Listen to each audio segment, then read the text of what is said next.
Hi today నేను ఈరోజు చెప్పబోయేది సీట్ అలాట్మెంట్ ఆంధ్రప్రదేశ్లో ఎలా చూడాలనేది. ఫస్ట్ మీరు గూగుల్ క్రోమ్‌లో వెళ్ళి ఎన్టీఆర్ యూహెచ్ఎస్ అని టైప్ చేయాలి. చేసిన తర్వాత మీకు ఇలా ఇంటర్ఫేస్ వస్తది. దాని మీద క్లిక్ చేస్తే మీకు నోటిఫికేషన్ వాట్స్ న్యూ అని ఉంది కదా! MBBS 2025 phase 1 college wise allotment దాని మీద క్లిక్ చేయాలి. చేస్తే మీకు ఇలా ఇంటర్ఫేస్ అవుతది. ఇది డ్రైవ్‌లో ఓపెన్ చేసుకుంటే మీకు మంచిది. నేను డ్రైవ్‌లో ఓపెన్ చేసుకుంటాను ఇప్పుడు.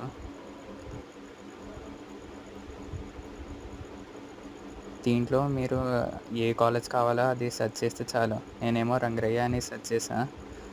దాంట్లో మీరు కట్ ఆఫ్ చూసుకోవచ్చు ఎంతొచ్చింది ఓసీ, బీసీ వాళ్ళకి.